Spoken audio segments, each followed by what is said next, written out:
You're welcome back to the Naija Filmmaker, a podcast for us to talk about Nigerian filmmakers, their films, and how we can build a diverse and functional industry. I'm your host, Selegot. On this episode, my guest is Mahmood Tsalisu. He's a writer and first-time director. I talked to him on the eve of directing his first short film, Stay. We talk about his path to filmmaking, some of his cinematic influences, and his plans for the short film. If you're a new listener, you're welcome and I hope you enjoy.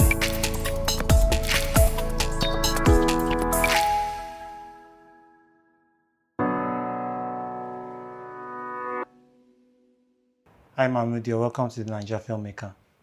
Thank you. Thank you for having me. Can you introduce yourself? So I'm Mahmood Tsalisu and I'm a newbie filmmaker. Okay, what are you doing at the moment? Are you a student or you're out of school? Out of school. I was in Unilag studying law. Left in my fourth year after my first semester. And ever since I've been trying to make a film. So Stay, that's the name of the film I'm shooting now in Abuja. And it's my first film. Okay. Just walk us through your filmmaking journey. How did you get from law to film? Okay, so when I was in Unilag studying law, everybody was just doing what they wanted to. You know, fashion designers, photographers, and they were just saying this is what they wanted to do. And they're making headway. And it was just so motivating that you could voice, this is what you want to do, and you could do it. So in my second year, I was like, I want to be a filmmaker. And I was just saying it. And, I was just writing a bit, but I mean, all the discipline it takes. But then after a while, the Unilag magic worked, and I realized that, okay, I could do it. Yeah. All right. So, you talked about dropping out. I'm sure your family reacted to that. How did you get there? I wanted to leave school in my third year, but then university is pleasure island. It's fun. So in my third year, the dean started this attendance, Asenwa, I think that's her name, where if you don't meet a certain whatever, I mean, other faculties did it, but just faculty of law, they didn't care about it. Yeah. And I don't even know how many did I miss, maybe all, but I was able to run 3 or so. So maybe I didn't write 4 papers and law exams, everything's 4.0, what do you call that stuff? I haven't forgot the university language. The weight of the course, 4 units are higher. Yeah. So the 4 units course or whatever. So so I do my 4th year, first semester, then I'd call and say that, I have this old wahala and I have to withdraw from school and whatever. Then I was just trying to run it, I was trying to, make connections and whatever. But then I just saw it as a time to really bow out because it was what I always wanted. And I remember it was, because I was still at home, I'd not resumed school. So it was also one of my things, just resume school late. Why resume early is boring people to resume early, that kind of thing. So I resume, I don't resume, I'm at home and I'm just, on Instagram, looking at my friends and I started missing them. Yeah. And I just knew that time had gone, time had passed. It was time to really move on. Then I go to school and I tell my friends, and my friends have always been, just supportive and hopeful, and they all said, yeah, why not? They like to see that, that it's time and I should go.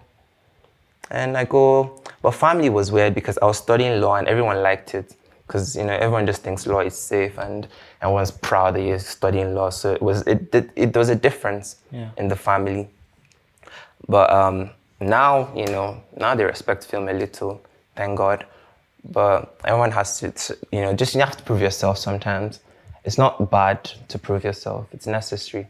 Even if people don't see you work hard, it's still, it's for yourself. I mean, in the long run, it'll help people if it's true to yourself. Yeah. That's what I believe.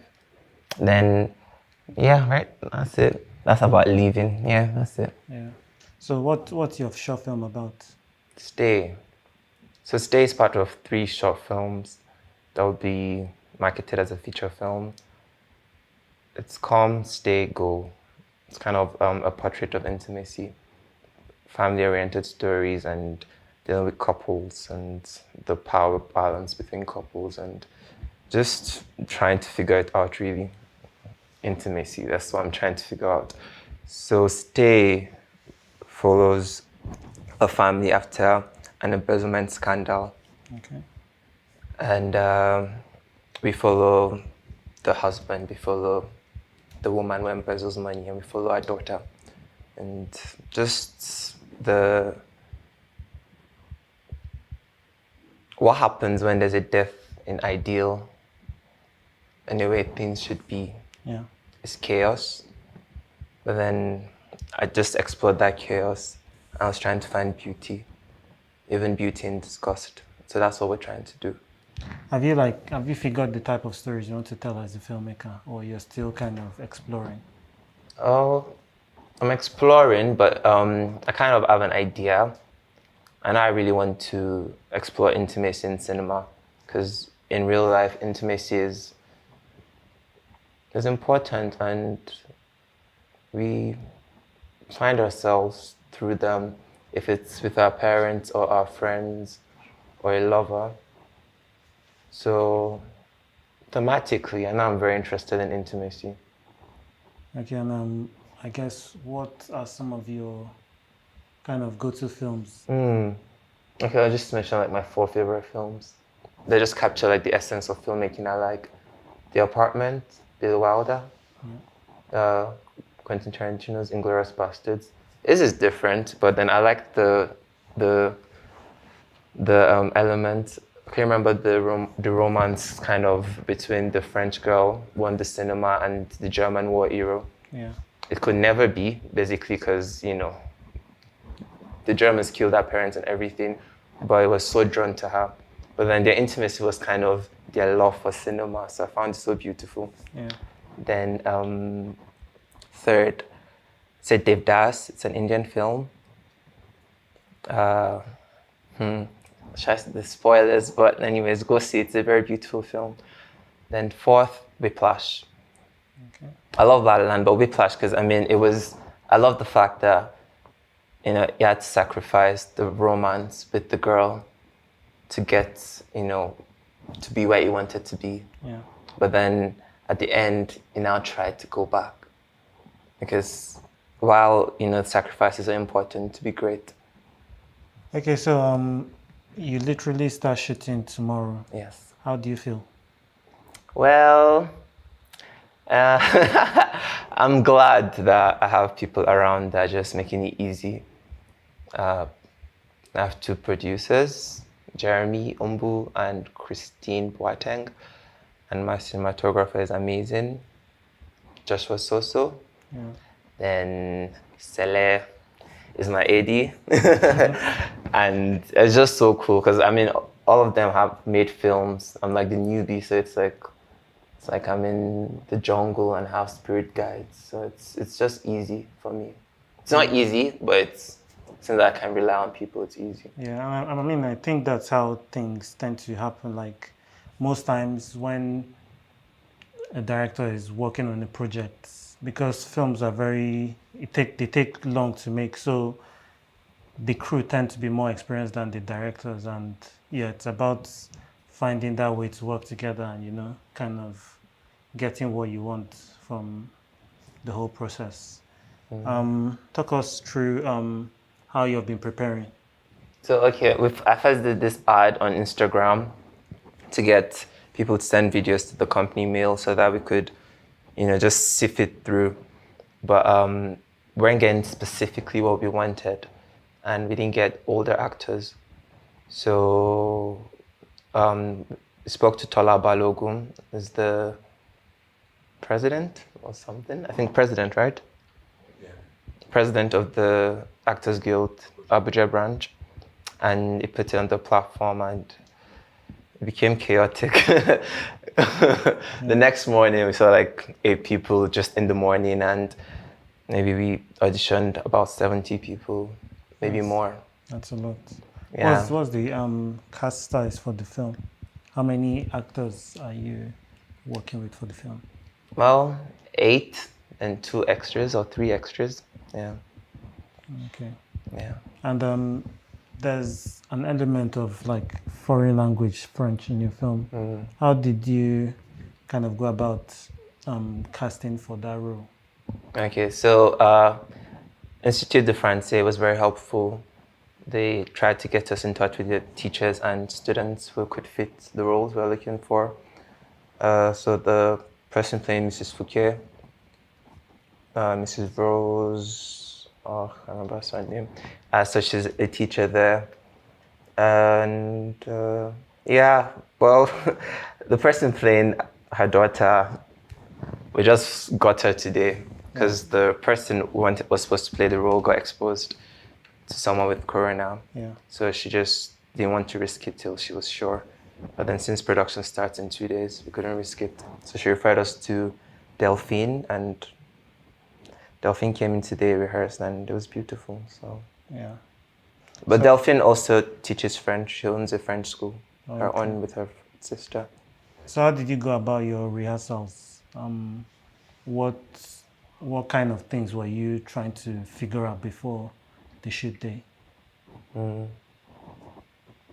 Well, 2 things, like camera, like movement, camera angles, and like shot list and stuff. But then for the actors, I think we're trying to like just find their natural connections to the character, because it's the film's quite sober. There's a lot of just low tempers. So the conflict is more with just the strength of the characters and keeping that level of conflict low. But I mean the aggression low, but battling out. So we really needed people to just just be really natural about the way they approach the characters. So, what's most interesting in the rehearsals so far? Okay, so this exercise with one of the actors, which was fun to get him in character. Yeah. I was playing him scenes in his head. I told him to close his eyes and was playing scenes. I was just reading out the stories for him to internalize the stories and to just feel the characters that could be the character, just to feel comfort in the character. And after that, he smoked a cigarette in character, and it was beautiful. Okay, and I guess you have to figure these things out because your film is really dependent on like the character really settling in and embodying the ideas you need to get across. Yes. You came from Lagos. Why did you choose Abuja for this film? Well, it was a family after an embezzlement scandal. Abuja has the the political weight. Yeah. So yeah. Then also, I was just thinking recently, because Jeremy loves Babangida, and Babangida had a lot to do with what Abuja is, and I love Babangida too. I just love the charisma of this presidency and his ambition. So I'm just trying to see it from his eyes to, how Babangida shoot Abuja. Yeah. So what are your hopes for this film? Okay, so after stay, I go to Lagos, first week of December. We've done pre-production for Go. So we should go probably first or second week of November. Then we should come January. So by Valentine's, we're going to have a private screening event, then hopefully to show them in cinemas, just a Valentine's Day event. Yeah. The 3 films as a feature film, a portrait of intimacy, just for that day. Try and get people to see it. And if they love it, good. But yeah, that's one of the plans. Also festivals, we're going to try and send them to festivals. Okay. For other parts of pre-production, apart from the casting, what other things did you do? Because this is your first time, you're discovering a lot. What did you find helpful during this pre-production phase? Honestly, it's people. It was just people.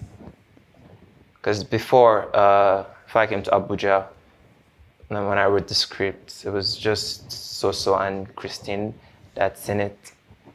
And, you know, like I just trust them a lot, like their feedback and their cinematic language. And I came to Abuja. Christine introduced me to this girl, Aliyah, works at CCA, that's Creative Culture Abuja. Shout out to them. Then I met Jeremy at the Cube, because that's where I met Aliyah. And we were just talking about how crazy we are about film. Yeah. And just then and there, we just kept talking, and met more people in Abuja. Just everybody's just been very helpful. Yeah. I met Sele, you, through Jeremy, and you know, it's just been great. Sele is the AD, which is so cool. Yeah. I mean, like, I haven't done the AD stuff since film school, so yeah, I'm excited. We'll see how it goes. What would you say is your favorite part about making films? I've not shot yet. So far, I've done 2 rehearsals, I mean, for Stay and Go. And that's been fun. I've not shot yet, so I don't know. But I've been to other people's sets, and it's always fun too. So maybe shooting will be the most fun. Writing is very personal for me, because I have all the time in the world to come up with bullshit and try and make it sound sensible. But that I always leave for actors, because I always believe that if I write rubbish, which I hope I don't, but then if their characters that even connect to those words, then it could, you know, be beautiful. Yeah. It's just, I always just kind of trust other people's gifts or talents or will to make something beautiful. But yeah, I've not shot my own film yet. It's tomorrow. Yeah. I'll find out. And what would you say, do you just identify as a director, or what other parts of filmmaking are you interested in? Writing, directing, those are like the ones I can fake that I have skills in. Yeah. Others I can't do. I've tried editing, I'm not the best. But it's also the thing about people, you don't have to be the best at anything. You know, you just have to be willing to trust someone's talent. Yeah. You know, that's it. Okay. So that's what directing is, maybe, I think. You know, it's just learning to let the wheel go. Yeah. Yeah. Definitely. You know, you said like since second year at Unilag, you've been wanting to make films. So what would you say you've been doing kind of leading up to tomorrow to kind of improve your craft as a director or writer? So a year after I left, was it a year? How many months? Maybe like 4 months after I left. So like for a year or so, like I was just going to different states in Nigeria. I was in Kwara for a long time, and I started writing 3 hours every day. Yeah. And a lot of times I just look at the computer for like maybe an hour, 30 minutes, and maybe I'll just write an hour, 30 minutes. But just the discipline of just sitting down and forcing myself to write. So I wrote a lot in Kwara, like a lot. Yeah. And a lot of it was just, you know, it's like, how do you translate this to scene? How do you even get the money for this? And all that. So yeah, I just had to discipline myself to actually, you know, be something, because you can't be everything. Yeah. You just have to pick limitations. And I think why I chose writing was because maybe I'm a control freak. And but also the need to express myself. Because when I was in secondary school, I used to write poetry. I used to write poetry in uni too, but it was more for seductive purposes. But yeah, so like I know I can write somewhat, but then cinematic writing is different. Yeah. So I just, you know, I was reading books, John Truby's book, Anatomy of a Story, Robert Meeke's story, watch YouTube videos, just study archetypes, just anything that has story structure, and trying to find the way I'd like to write. Yeah. So I've tried different styles. I tried writing all the plot lines, you know, like all the plot points, and you know, then saying, okay, this is this one, and write this scene, but then like the way I write now, the way I wrote Come Stay Go, I just write because like I know the structure of story, and I just trust that it will fall in place. Okay. How has it been, you know, kind of getting the funds for this, your first film? Is this self-funded? What were the challenges there? So It's my uncle that gave me the money for the stay. Is the one producing, like, well, it's his pocket. They were getting the money for Come Stay Go. And because, I left uni to be a filmmaker. So like for a long time, I was just trying to do it on my own, trying to get things on my own. And I had to like kind of prove myself to the family if I just, want to just chill basically, because that's what filmmaking looks like. Yeah. And it is chilling. But I guess my family saw that I was quite serious about it and decided to just bet on it a little. Yeah. So yeah, I mean the cost for all 3 films, the budget is 1.8. Stay is the biggest. Stay is 1.1. Okay. 1.170, I think. So I mean it's not much, for like what we're trying to achieve, but like limitations are necessary to create. It's not everybody could do with more money. Yeah. Right, but you can just create with whatever you have, I believe. The people that were making Nollywood films on African magic all this while, they've done a lot to develop our own story. Yeah. So even if you don't like the Juju story or something, like whatever, if you don't like it, it's still people trying to tell our story. And there's a cumulative benefit of incremental progress. Like it's, it's just, even if it's little by little. So they've done a lot. Yeah. There's a lot that you can look back to and learn from. So I'm very grateful that people way back then, were pushing to make their films, because they made it for almost nothing, even up till today, people make feature-length films for almost nothing. And what are your kind of ambitions as a filmmaker? Well, I mean, like, I want to be a filmmaker. Like I don't have any P&L I want to do. I mean, like, I actually want to be a filmmaker. So, the goal is to make money from it and to be culturally relevant. But that's the thing about art. You can't really say like what the goal is. Yeah. Because a lot of artists, they're not appreciated during their time until after their time. But I hope I am seen during this time. But ambition-wise, I'm on top of the chain. I mean, I want to make like a movie with quite spectacle, but hopefully I've learned intimate language enough so that doesn't get lost in explosions. But then, yes, I want to be able to make any film I want to make and not think about money. Yeah. Yeah. Okay. Can't wait to see your career unfold. Yay. Starting tomorrow. Yeah. Yeah, you're a newcomer to the industry. From what you have experienced, what part of it would you like to improve to make your life as a filmmaker easier? What part of it? Right now, it's just intimacy. I want people to tell intimate stories because I feel they're the most true, they're the most unique, they're the most individualistic. So even if, in my book, I wrote that everyone, like a lot of people have had their hearts broken, right? Yeah. Then what's the gist of the heartbreak? You thought this person was someone they're not. But then specifics of the story, if you go to where like your heart skipped a bit and all this stuff, and especially like even the cinema, you can actually show that. Yeah. You can show that, okay, put the angled camera at this edge of the frame or whatever. There's a lot of interpretation, you can bring out your emotions. So like, I want people to just tell those kinds of stories. It could be a grand, action epic. Yeah.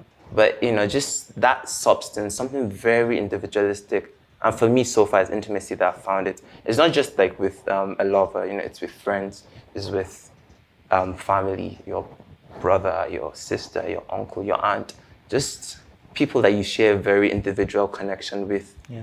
That's where secrets lie. And tell us the secrets. Yeah. You mentioned the book. So you're an author, you're a published author. I just wrote one book. It was the journal that I started writing when I was in Unilag and when I was traveling. It's just some poems, some meditations. Then I put them together and put them on Okada books. It's called Ego's Meditation. How can people keep up with your work? Well, since we like money, we'll try and market it. But you can follow us on Circumambulation Productions. That's the name of the media company. Can you say it again? I'm the CEO of Circumambulation Productions. It's on Instagram.